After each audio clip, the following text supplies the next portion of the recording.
ရိသတ်များအားလုံးပဲမင်္ဂလာခင်ဗျာလာမယ့်တောက်ကြညကိုရောက်ရင်ကျွန်တော်ရဲ့ KN ချစ်သမားလေး Veronica ပွဲထိုးရပါတော့မယ် Veronica ကို One Friday Fight 132ပြိုင်ပွဲရဲ့ဒုကောင်ပွဲစဉ်မှာတရုတ်ဖိုက်တာမလေးလီမီရီနဲ့ပွဲတည်ပေးထားပါတယ်ခင်ဗျာအခုဆိုရင် Veronica ကဖူးခက်ကနေဘန်ကောက်မြို့စီကိုရောက်လာခဲ့ပါပြီ Veronica လက်ကျင်တဲ့တိုက်ကောက်မွေထမ်းချင်ကဖူးခက်မှာအခြေစိုက်တာဖြစ်တဲ့အတွက် Veronica ဟာပွဲထိုးဖို့ဖူးခက်ကနေဘန်ကောက်ကိုတက်လာခဲ့တာဖြစ်ပါတယ်ဟုတ်ကဲ့အခုပွဲမှာ Veronica ရင်ဆိုင်ရမယ့်လီမင်းရီကတော့ဒီပွဲမှာပထမဆုံးဝမ်ပွဲစဉ်ကိုစထုတ်မှာဖြစ်ပါတယ်ခင်ဗျဝမ်ဟာဒီနေ့မှာတော့ဖိုက်တာအားလုံးကိုအကျိုးစစ်စစ်မှုတွေဆောင်ရွက်ပေးပါလိမ့်မယ်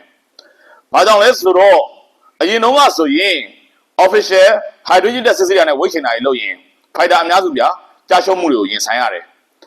ဒီတော့ဝမ်ဟာဖြေလျှော့မှုလုပ်ပေးလိုက်တဲ့အနေနဲ့ဒီနေ့မှာအကျိုးစစ်စစ်မှုတွေဆောင်ရွက်တယ်လိုအပ်ချက်တွေရှိနေရင်ဖိုက်တာတွေဘက်ကတရက်တာထပ်ပြင်ဆင်ခွင့်ရတယ်အဲ့လိုပြင်ဆင်ခွင့်ရတဲ့အတွက်တရားဝင် hydrogen test စစ်တာနဲ့ဝိတ်ချင်တာတွေလုပ်တော့ဖိုက်တာအားလုံးအဆင်ပြေပြေနဲ့အောင်မြင်တာတွေဖြစ်လာပါတယ်ခင်ဗျ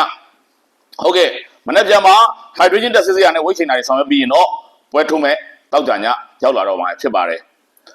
အခုဒီချိန်မှာ Veronica ရင်ဆိုင်မဲ့လီမီရီကမွေထိုင်းဘက်မှာအရန်ကိုအားနေပါတယ်ခင်ဗျပြောရမယ်ဆိုရင်လီမီရီကကစ်ဘောက်ဆင်ဖိုက်တာမလေးဖြစ်ပါတယ်ကစ်ဘောက်ဆင်ဘက်မှာတော့သူဒီပွဲစဉ်စုစုပေါင်း34ပွဲအထိထိုးခဲ့ပြီပါပြီအဲ့ဒီပွဲစဉ်34ပွဲမှာ28ပွဲနိုင်တယ်9ပွဲရှုံးထားပါတယ်ခင်ဗျအနိုင်ရတဲ့ပွဲစဉ်28ပွဲမှာအလဲထိုးအနိုင်ရတာ2ပွဲပဲရှိခဲ့တယ်ရှုံးခဲ့တဲ့9ပွဲမှာအလဲထိုးခံရတာ2ပွဲရှိထားတယ်ပေါ့လေဒါပေမဲ့လီမီရီဟာဝမ်ကိုကလကာစဖွင့်တဲ့ပထမဆုံးပွဲမှာ Veronica လိုပြိုင်ဘက်မျိုးကိုရင်ဆိုင်ရတာကမလွယ်တော့ပါဘူးခင်ဗျ။ဘာကြောင့်လဲဆိုတော့ Veronica ကမွေထိုင်းနဲ့ပတ်သက်ရင်အတော့ဟိုဟာရင့်နေပါပြီ။ထိုင်းဖိုက်ဘက်မှာ Veronica ဖြတ်တန်းခဲ့တဲ့မှတ်တမ်းတွေကသူဘလို့ကစားသမားဆိုတာကိုသက်သေခံနေပြီးသားဖြစ်ပါတယ်။ပြီးတော့ထိုးခဲ့ပြီးတဲ့ဝမ်ပွဲစဉ်2ပွဲမှာလည်း Veronica ကမွေထိုင်းဘက်မှာအတော့ကိုအစွမ်းပြခဲ့ပါတယ်။ရှုံးခဲ့တဲ့ပွဲမှာတော့သူ့ရဲ့ထိုးပုံထိုးကွက်တွေကောင်းတယ်တိုက်စစ်ကစားပုံကောင်းတယ်ဆိုပြီးတော့ဝမ်ရဲ့စီကိုရှက်ထရီက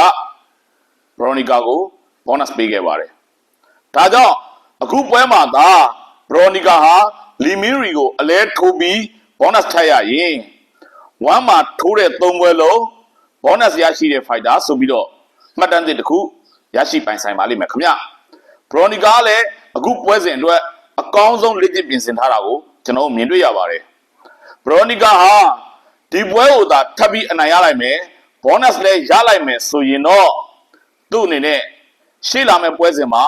ပိုကောင်းတဲ့ fighter တယောက်ကိုရင်ဆိုင်ပြီး American dollar 3သိန်းနဲ့စာအုပ်ကြီးရရှိမဲ့လမ်းတစ်ခုကိုရှောက်လန်းခွင့်စတင်ရရှိပါလိမ့်မယ်အဲ့နောက်မှာတော့ Veronica ကို stamp ကစိန်ခေါ်ထားတာရှိတဲ့အတွက်ဝမ်ဟာ Veronica နဲ့ stamp ပွဲစဉ်တည်ပေးဖို့အခင်းချင်းတွေကိုစတင်ပြင်ဆင်တော့မလားဆိုတာကျွန်တော်တို့စောင့်ကြည့်ရဖို့ရှိပါတယ်ခင်ဗျဟုတ်ကဲ့